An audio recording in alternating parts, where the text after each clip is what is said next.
카메라 출동 이상로입니다. 지금 시간 2022년 1월 17일 월요일 오전 8시 39분을 막 지나고 있습니다. 방송의 제목을 여러분께 보여드립니다. 박근혜가 정치 재개를 선언하면서 선택할 수 있는 두 개의 정당. 이것이 오늘 아침 방송의 제목입니다. 오늘 아침 방송이 조금 늦었습니다. 박근혜 대통령 사진을 좀 고르느라고 조금 시간이 걸렸습니다. 박근혜가 정치 재개를 선언하면서 선택할 수 있는 두 개의 정당. 이것이 오늘 아침 방송의 제목입니다. 오늘 아침에 배달된 한국경제신문에 이런 제목이 있습니다. 요즘 안철수 씨가 좀 지지도가 높아지고 있습니다. 왜냐하면 윤석열의 지지도가 떨어지면서 안철수 씨가 지금 몸값을 상당히 높이고 있습니다.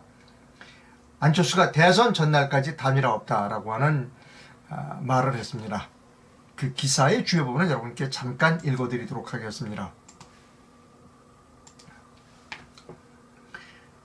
안철수 국민의당 대선 후보가 16일 어제입니다. 투표 전날까지 절대 단일화하지 않는다고 단언할 수 있느냐? 라고 기자들이 물어보니까 예, 단언할 수 있습니다. 라고 말했다는 겁니다. KBS와의 인터뷰에서 그렇게 말했습니다. 윤석열 국민의힘 후보와 3월 9일 대선 전까지 결국엔 야권 후보 단일화를 할 것이란 정치권의 관측을 부인한 겁니다. 안철수 후보는 그러면서 혹시 안일화라는 말을 들어보지 못하셨어요? 안일화. 시중에서 안일화라는 이야기가 있습니다. 안일화 못 들어보셨어요? 그것은 안철수로의 단일화를 의미하는 겁니다. 그게 시중에 떠오르는 말이에요. 안철수 후보는 안일화 방언이 그동안 발언보다 진일보한 이야기가 아닌가라는 질문에 그런 이야기가 시중에 떠돈다라는 것입니다. 그래서 제가 여러분께 안일화라는 것을 들려드리는 것이죠. 이재명, 윤석열, 안철수의 3강 구도로 재편되는 시점은 2월 1일 설 전후로 3강 구도가 될 것이다 라고 안철수가 아주 몸값을 힘껏 자기의 몸값을 상당히 높여서 지금 말하고 있습니다. 지지율 추이를 좀 보겠습니다. 최근 윤석열의 지지율이 조금 올랐습니다. 그것은 대개 여론조사가 지난 목금토 13, 14 목금토에 한 것입니다. 그때가 어떤 때냐고 하면 그 이재명 씨의 그 변호사비 대납 의혹을 폭로했던 의혹을 제기했던 제보자가 사망한 시점입니다. 그 시점에 안철수의 지지율이 40%를 넘어섰습니다. 두 개의 여론조사 결과를 여러분께 보여드립니다. 좌측에 이것은 뉴데일리가 한 여론조사입니다. 윤석열이 44.8, 이재명이 33.8, 안철수가 11.7입니다. 우측에 이것은 제가 한 겁니다. 카메라 출동 이상루가 제가 한 지지율을 보면 윤석열 41.9, 이재명 34.5, 안철수 12.2입니다. 예, 두 개의 평균을 내봤습니다. 그 평균은 저기는 빼고 이재명이를 빼고 두 개의 평균을 냈더니 지금 윤석열가 42%, 안철수가 12%입니다. 그런데 정권 교체를 원하는 그 국민들은 55% 정도 됩니다. 53에서 55 정도 됩니다. 만약 이 상태에서 선거를 치르게 되면 윤석열에는 거의 실패합니다. 표가 갈리기 때문입니다. 그래서 윤석열의 입장에선 안철수와의 단일화가 필요하고 안철수의 입장에선 단일화 협상에서 최대한 자신의 몸값을 높이는 전략으로 지금 나가고 있는 겁니다. 그런데 저는 잠깐 스톱. 윤석열 씨, 안철수 씨 잠깐 스톱하세요. 당신들만 있는 게 아니야. 우리 애국 우파 후보도 있어요. 당신들만 있는 게 아니야. 지금 언론이나 모든 게 다 조중동이니 모든 오나지에 배달된 신문 전부 다 안철수, 윤석열, 또 어젯밤 김건희 씨 전화 토금 이런 것만이지만 극연만이 세상이 그렇게만 돌아가 당신들 마음대로 그게 세상이 돌아가는 건 아니야. 우리도 있어. 당신은 가짜 태블릿 PC로 탄핵시켰지, 대통령을. 당신은 박근혜 대통령 탄핵에 앞장섰지. 탄핵에 원하는 당신은 주범이고 안철수 당신은 종범이야. 그리고 탄핵은 정당하지 않아. 그리고 당신 윤석열이나 안철수 당신은 정통 우파, 자유 우파가 아니야. 우리도 있어 라고 하는 겁니다. 지금부터 말씀드립니다. 이렇게 되면 이렇게 애국 우파 후보들이 있어요. 그런데 지금 현재 애국 우파 후보들은 다 합쳐봐야 지지율이 미미합니다. 그러나 사정이 달라지죠. 박근혜 대통령이 딱 나와서 이제 뭐 한 2주면 나오실 겁니다. 2월 1일이면 구정 전후에서 나오신다고 그랬으니까, 서울 전후에서 병원에서 퇴원하신다고 그러니까, 병원에서 퇴원했다는 얘기는 건강을 어느 정도 회복했다는 얘기 아니겠습니까? 나오면서 자, 내가 정치할 거야.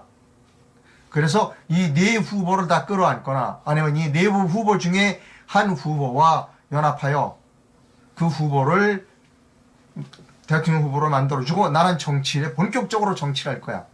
3월 9일 대선뿐만 아니라 3월 9일 서초, 종로 이런 그 보궐선거, 그리고 6월 달에 있을 지방선거까지 나는 강력한 지도력을 발휘할 거라고 나오면 어떻게 되냐. 여기가 박근혜가 1등 될 수 있다는 겁니다. 여러분, 오해 없으시기 바랍니다. 박근혜 전 대통령이 대통령으로 다시 출마하라는 이야기는 아닙니다. 뭐 그렇게 희망하시는 분도 있습니다만 저는 그것은 현실적으로는 조금 어렵지 않을까 싶습니다. 우리나라 헌법은 그 대통령의 단임제입니다. 그래서 5년 단임은 끝나게 됐습니다. 물론 박근혜 전 대통령은 5년 임기를 다 채우지 못했습니다만 그것은 조금 논란의 소지가 있습니다. 박근혜 대통령이 다시 선거관리위원회에 후보자 등록을 한다는 것은 여러 가지 문제가 존재할 수 있습니다. 아마 안 받을 가능성도 크고요. 그래서 제가 지금 말씀드린 것은 박근혜 전 대통령의 그 뭐라 그럴까요? 대선 출마는 현실적으로 어렵다라고 해서 그것은 배제합니다. 여기서 박근혜 대통령이 정치선에 나선다는 것은 박근혜 대통령이 정당의 대표가 되고 그 정당에서 이 4명 중에 한 사람을 후보로 내세우는 것을 의미한다는 것을 여러분께 말씀드립니다. 오해 없으셨으면 좋겠습니다. 박근혜 대통령이 정당의 대표가 되고 그 정당에서 이 4 후보 중에 한 사람을 대선 주자로 내보냈을 경우에 이 박근혜 당이, 편의상 박근혜 당이라고 하겠습니다. 이 박근혜 당이 1등이다. 될 수 있다라고 저는 생각한다는 겁니다. 이렇게 되면 박근혜 당이 여론조사에서 1등이 되면, 지지율이 1등이 되면 이 판도는 완전히 달라진다는 겁니다. 3위의 위상은 상당히 위축될 수밖에 없고 2위는 박근혜 당에 와서 무릎을 꿇고 빌어야 될지도 모릅니다. 제발 살려달라고 빌어야 될지도 모릅니다. 제가 원하는 건 바로 그겁니다. 그리고 이 카메라 출동을 시청하시는 분도 원하는 게 바로 그럴 겁니다. 그리고 그 또한 박근혜 대통령 석방한 저쪽 사람들이 원하던 바였습니다. 박근혜가 정당을 만들어서 정치 재개를 하는 것을 원하던 바가 바로 그것입니다. 왜? 원하는 대로 가면 됩니다. 그들이 원하는 것은 왜냐하면 윤석열이 지지율이 엄청나게 높을 것이다. 박근혜가 나와도 그 표를 분산할 수 있을 것이다 라고 생각했다는 겁니다. 그러나 박근혜가 정당이 분명히 표를 분산합니다. 그러나 여기가 압도적으로 높을 수 있다는 겁니다. 압도적으로 이제 선거가 한 50일 정도도 안 남았습니다만 점점 3월 9일에 가까워 이쪽이 압도적으로 높을 수 있다. 그러면 2위, 3위는 아무 의미가 없어질 수 있다 라고 생각한다는 것입니다. 네, 제가 원하는 것은 박근혜 대통령이 빨리 정치 재개를 선언하면서 정당의 대표가 되어야 한다. 그 정당의 대표에서 박근혜 당에서 이렇게 이 4명 중에 한 명을 대선 후보로 지명을 해서 붙으면 1등이 될 수 있다. 지지율 1등이 될 수 있다. 그러면 이 대선판은 완전히 흔들린다 라고 하는 겁니다. 지금 모든 사람들이, 세상의 모든 사람들이, 조중동 뭐 이런 사람들이 다 그 박근혜 대통령을 투명인간 취급하지만, 보수 우파를 투명인간 취급하지만 절대로 그대로 넘길 수는 없다. 우리 보수우파는, 정통 보수우파는 살아있다는 것을 보여줘야 한다는 겁니다, 여러분. 그리고 그것이 가능하다. 누구를 통해서 가능하다? 박근혜를 통해서 가능하다라고 생각합니다. 자, 그러면 박근혜 대통령이 정당을 만든다면 어떻게 정당을 만들 수 있을 것인가? 물리적으로 정당을 만들기엔 시간도 필요 없습니다. 그리고 굳이 정당을 만들어야 할 필요는 없습니다. 이미 만들어진 정당이 있습니다. 아마 이 최대심한 정당이 없고 나머지 사람들은 다 정당을 가지고 있습니다. 자, 그런데 유력한 두 개의 정당, 박근혜 대통령이 정치를 재개로 선언하면서 내가 당 대표를 할 거야 라고 하면 두 개의 정당이 기다리고 있다는 겁니다. 그 두 개의 정당은 여러분께 보여드립니다. 두 개의 정당이 있습니다. 한 개의 정당은 여러분이 잘 아는 우리공화당입니다. 우리공화당은 5년 전부터 정당을 만들어서 일편단심 박근혜 대통령을 향한 지지를 보내주고 있습니다. 그리고 언제든지 오시면 자리가 마련되어 있다. 오시라라고 항상 이야기했습니다. 그리고 당원의 숫자가 한 40만 명 정도 되고 우리공화당 항상 우리민초정당이라는 이야기를 하고 있습니다.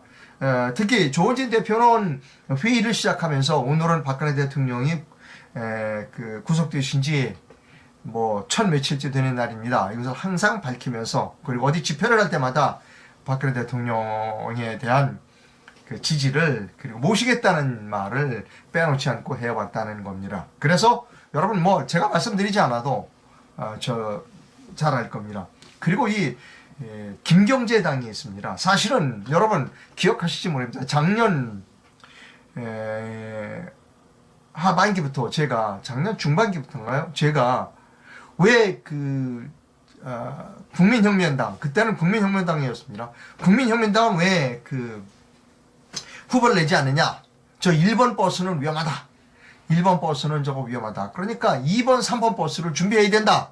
라고 계속 주장하라고 우리공화당과 국민혁명당 소식을 계속해서 전해드린 거 여러분 기억할 겁니다. 그런데 국민혁명당에서 김경재 후보가 결별했습니다. 왜? 국민혁명당의 전광훈 목사가 이 김경재 후보를 뽑아놓고 윤석열로 돌아섰습니다. 처음부터 윤석열 하는 겁니다. 조금 그래서 제가 많이 비난했고 결국 김경재 후보와 전광훈 목사는 갈라서게 됐습니다. 지금 김경재 후보는 무소속입니다만 정당을 정했습니다. 곧 아마 빠르면 이번 주, 늦어도 다음 주 중반에는 기자회견을 할 겁니다. 그 이야기를 김경재 후보가 1월 14일 본인의 유튜브 채널 김경재 방송에서 밝혔습니다. 정당을 정했다 라고 말했습니다. 그 부분을 여러분께 들려드립니다. 1월 14일 김경재 방송에서 가져온 동영상입니다.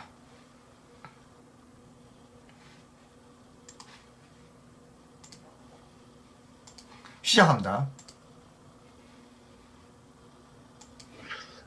지금 현재 중앙선거관리위원회에 등록되어 있는 여러 정당, 소위 말해서 군소정당, 정당 중에 몇 정당에서 저를 대통령 후보로 초빙하겠다는 간절한 용건을 전달해 주셔서 제가 요새 행복한 고민에 빠졌습니다. 그래서 여러 당사자들을 그동안 꾸준히 만나보았습니다. 그런데 그러니까 그런 정당에 제가 영입이 돼서 후보가 되면 창당을 하는 그런 번거로운 절차를 하지 않고도 제가 어떤 당의 후보가 될 수 있는 이점이 있습니다. 그렇지만 그 당을 자세히 살펴봐야 될 거 아닙니까? 그래서 이거저거 살펴보고 있는데 그것도 당의 이름도 또 좀 문제가 됩니다.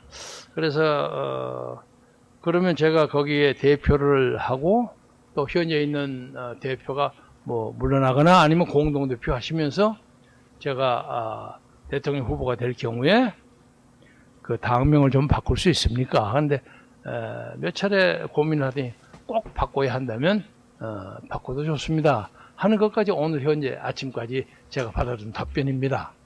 그래서 여러 당명을 좀 생각하고 있는 중인데 혹시 관심 있는 국민 여러분들, 유권자 여러분이 계시면 댓글에 그 당명 많이 추천해 주시기 바랍니다.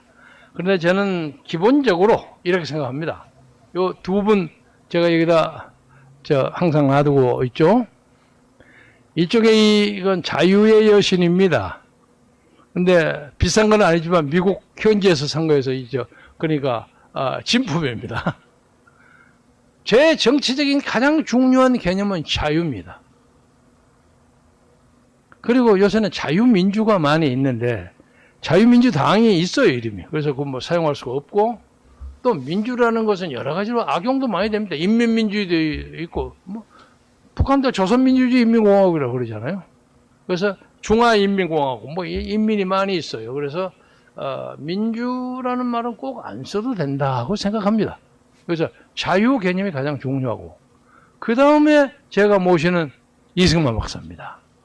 여기 이승만 박사. 이승만 박사의 건국이념과 이 자유를 섞어서 좋은 정당 이름을 하나 만들까 하고 지금 노심초사하고 있습니다. 여러분이 도와주시면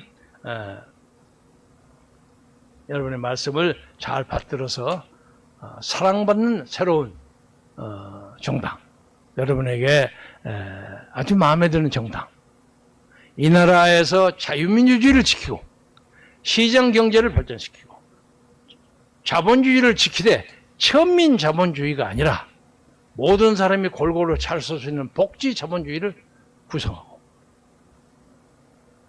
그리고 우리의 적에 대해서는 단호하게 우리의 국채와 국익을 지키고 신앙의 자유를 지키고 학문의 자유를 지키고, 그런 동양의 새로운 21세기의 새로운 진주, 별이 되는 대한민국을 만드는 그런 새로운 정당을 만들어 보려고 합니다. 여러분. 예, 여러분 들으셨죠? 김경재 후보가 이제 무소속 후보가 되니까 여러 그 정당에서 김경재 후보에게 후보로 모시겠다는 제안이 있었습니다. 예.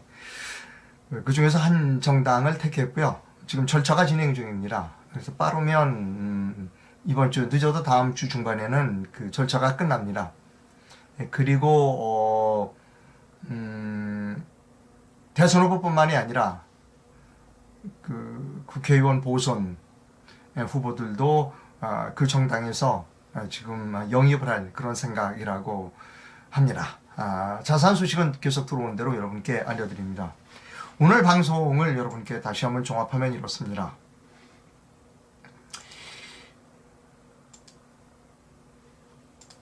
박근혜 전 대통령께서는 이제 2주 후면 병원에서 퇴원하십니다.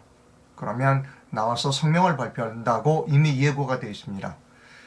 성명서의 첫 문장은 국민 여러분 감사합니다 이렇게 될 거라고 생각합니다. 그리고 그 성명서에서 저는 반드시 정치 재개를 하겠다는 견해를 밝혀야 한다고 생각합니다. 그래서 박근혜 전 대통령이 책임이라고 생각합니다. 퇴원하신다는 이야기는 어느 정도 건강이 회복됐다는 것을 의미하고, 그리고 박근혜 대통령은 5년 동안 굽히지 않고 감옥에서 저항했습니다. 아마 박근혜 대통령이 굽혔다면 더 일찍 나올 수 있었겠죠. 그러나 본인은 본인의 죄를 절대로 시인하지 않았고, 그리고 끝까지 감옥에서의 강인한 정신력으로 버텼습니다. 그것은 정치인으로서 정치를 하겠다는 의지를 강하게 표시한 것이라고 저는 생각합니다.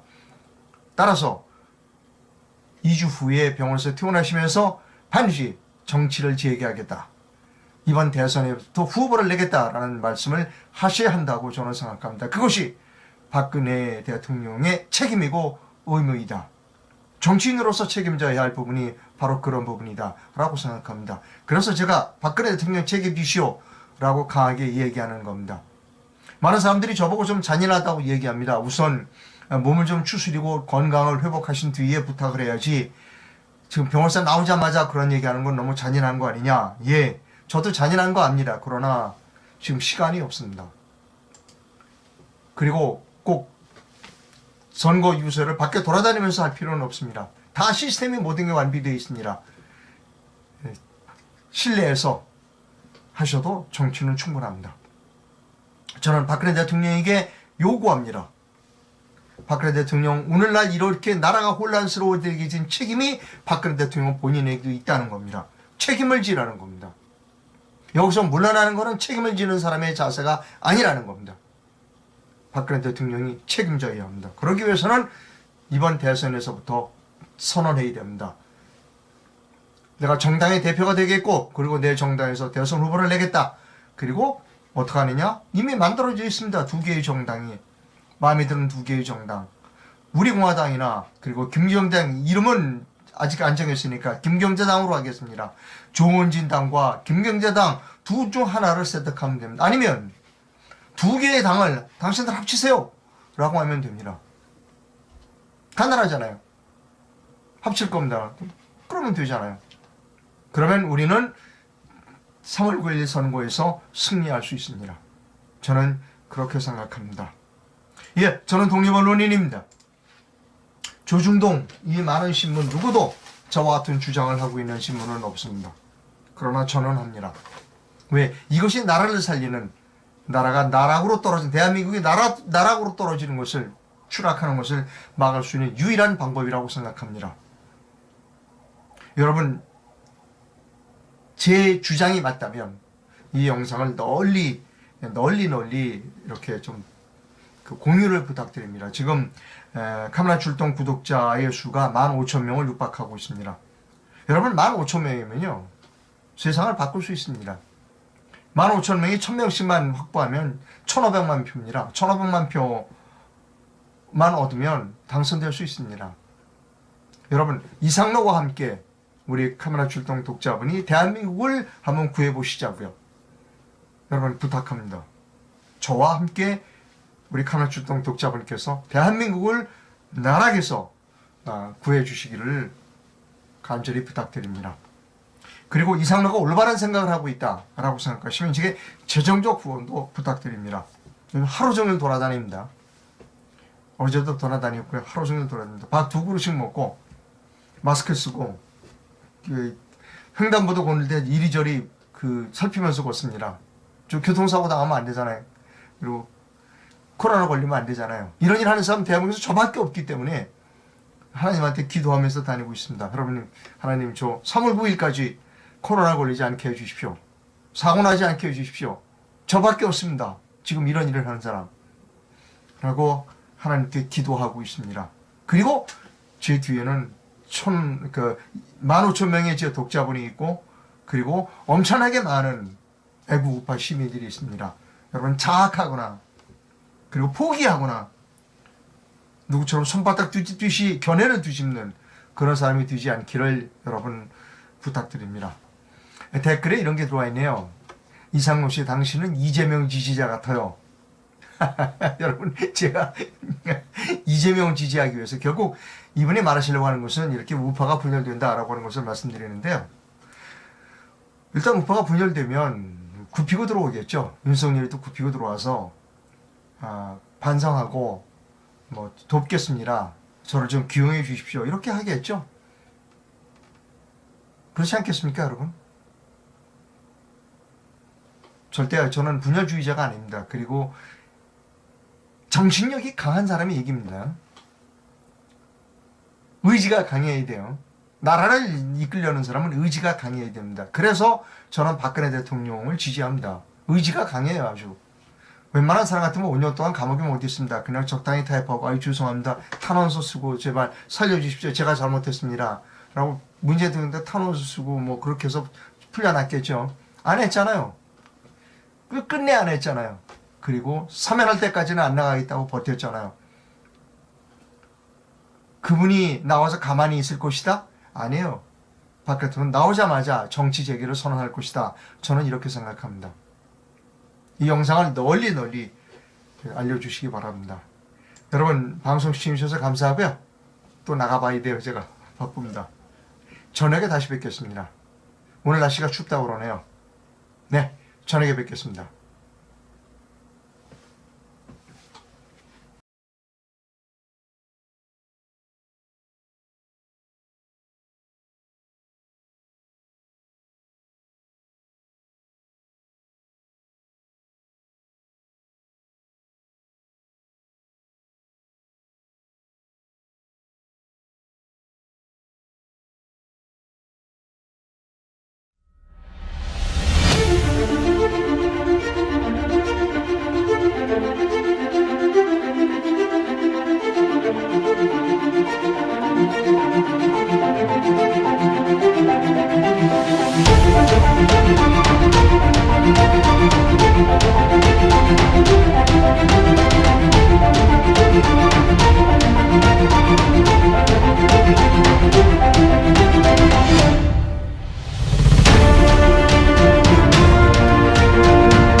안녕하십니까.